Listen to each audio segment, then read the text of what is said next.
So ফেসবুকের official app থেকেই কিন্তু আপনারা পেজের ভিডিওতে থাম্বনেল অ্যাড করতে পারবেন। তো আজকের এই ভিডিওতে আমি আপনাদের দেখাবো কিভাবে আপনারা ফেসবুকের যে অফিসিয়াল অ্যাপ আপনারা ব্যবহার করেন সেই অফিসিয়াল অ্যাপের মাধ্যমে কিভাবে আপনার পেজের ভিডিওতে থাম্বনেল অ্যাড করবেন।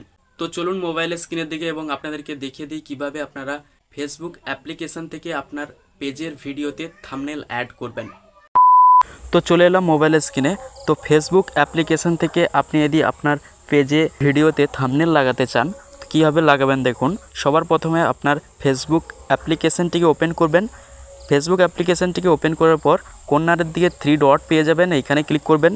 3 ডটে ক্লিক করার পর এখান থেকে আপনি আপনার পেজটিকে সুইচ করে নেবেন। এই দেখুন এখানে গোল অ্যারো দেখাচ্ছে এবং পাশে একটি অ্যারো দেখাচ্ছে, এই দুটির মধ্যে যেখানে হোক ক্লিক করে এখান থেকে আপনি আপনার ফেসবুক পেজটিকে সিলেক্ট করে নেবেন। তো আমি আমার এই পেজটিকে সিলেক্ট করে নিচ্ছি। তো পেজটি সিলেক্ট করে নিলে পেজটি কিন্তু সুইচ হয়ে প্রোফাইলে পরিবর্তন হয়ে ওপেন হয়ে যাবে। যখনই আপনার ফেসবুক পেজটি ওপেন হয়ে যাবে আপনারা কি করবেন, এই দেখুন উপরের দিকে একটি প্লাস আইকন দেখাচ্ছে, এই প্লাস আইকনের উপরে ক্লিক করবেন। প্লাস আইকনের উপরে যখনই ক্লিক করবেন এরকম একটি ইন্টারফেস আপনাদের সামনে চলে আসবে। তো আপনারা যেহেতু ভিডিওতে থাম্বনেল লাগাতে চান তো তার জন্য কি করবেন, নিচের দিকে লেখা রয়েছে আপলোড ভিডিও, এই আপলোড ভিডিও লেখার উপরে ক্লিক করবেন।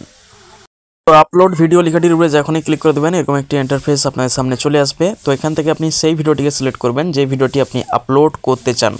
তো ভিডিওটিকে যখনই সিলেক্ট করে নেবেন এরকম একটি ইন্টারফেস আপনাদের সামনে চলে আসবে। তো উপরে দেখুন লেখা রয়েছে টাইটেল, এখান থেকে আপনি আপনার ভিডিওর টাইটেলটিকে দিতে পারবেন এবং নিচে দেখুন লেখা রয়েছে ডেসক্রিপশন, এখান থেকে আপনার ভিডিওর ডেসক্রিপশনকে লিখতে পারবেন এবং নিচে কর্নারে দেখুন লেখা রয়েছে থাম্বনেল অ্যাড, এইখান থেকে কিন্তু আপনি আপনার ভিডিওর থাম্বনেলটিকে অ্যাড করতে পারবেন।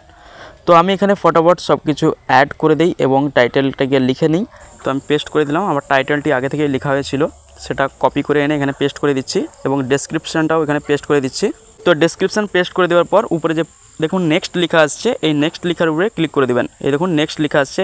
আর আপনারা যে এখন যে থাম্বনেলটি দেখছেন এই ভিডিওতে, এই দেখুন থাম্বনেলটি যে দেওয়া রয়েছে ফেসবুক অ্যাকাউন্ট ডিলিট করার সহজ উপায়। আপনারা যদি জানতে চান যে কীভাবে একটি ফেসবুক অ্যাকাউন্টকে ডিলিট করতে হয় এবং আপনারা যদি শিখতে চান তাহলে এই ভিডিওটি অবশ্যই আপনারা দেখবেন। এই ভিডিওটি আমার ফেসবুক পেজে রয়েছে, তো আপনারা আমার ফেসবুক পেজে এসে দেখতে পারেন। ফেসবুক পেজের লিঙ্কটা কিন্তু আমার এই ভিডিওর ডেসক্রিপশান বক্সে দেওয়া রয়েছে, ওই লিঙ্কে ক্লিক করে আমার ফেসবুক পেজে এসে আপনারা এই ভিডিওটিকে দেখতে পারেন।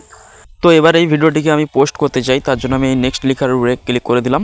তো নেক্সট লেখার উপরে যখনই ক্লিক করে দেবেন এরকম একটি ইন্টারফেস আপনাদের সামনে চলে আসবে। তো এখানে দেখুন 4টি অপশান দেওয়া রয়েছে। ফার্স্টের যে অপশানটি হচ্ছে who can see your post, মানে আপনার পোস্টটি কোন কোন ব্যক্তি দেখতে পারে। অবশ্যই এটাকে পাবলিক করে রাখবেন, পাবলিক করে রাখলে সবাই কিন্তু আপনার ভিডিওটি দেখতে পারবে। নিচে দেখুন লেখা রয়েছে হু ক্যান কমেন্ট, এটা অবশ্যই পাবলিক করে রাখবেন এবং তার নিচে দেখুন লেখা রয়েছে শিডিউল অপশান, এই শিডিউল অপশান থেকে আপনারা কিন্তু আপনার ভিডিও পাবলিশের টাইমটা সিলেক্ট করতে পারেন, ঠিক আছে। তো এবার দেখুন শত শেষে একটি অপশান দেওয়া রয়েছে, সেটি হচ্ছে কোলাবরেটর। এই কোলাবরেটর অপশান থেকে কিন্তু আপনি এই ভিডিওটিকে আপনার পেজের সাথে সাথে আপনার ফ্রেন্ডের ফেসবুক পেজ বা প্রোফাইলে কিন্তু একই সাথে এই ভিডিওটিকে পোস্ট করতে পারবেন।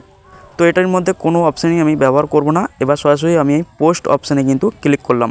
এই পোস্ট অপশানে ক্লিক করে দিলেই আমার ভিডিওটি কিন্তু পোস্ট হয়ে যাবে। এই দেখুন নিচের দিকে লেখা আছে পোস্টিং, মানে আমার ভিডিওটি কিন্তু পোস্ট হওয়া শুরু হয়ে গিয়েছে আমার ফেসবুক পেজে। তো আশা করি আজকের এই ভিডিওটি দেখার পর ফেসবুকের অফিসিয়াল অ্যাপ থেকে কিভাবে পেজের ভিডিওতে থাম্বনেল লাগাতে হয় সেটি শিখে গিয়েছেন। তো ভিডিওটি ভালো লাগলে অবশ্যই ভিডিওতে একটা লাইক করবেন আর আমাদের ইউটিউব চ্যানেলে আপনারা যদি নতুন হয়ে থাকেন অবশ্যই আমাদের ইউটিউব চ্যানেলটিকে সাবস্ক্রাইব করে রাখবেন। তো আজকের এই ভিডিওটি এখানেই শেষ করলাম, আবার দেখা হবে পরবর্তী ভিডিওতে। ভালো থাকবেন, সুস্থ থাকবেন।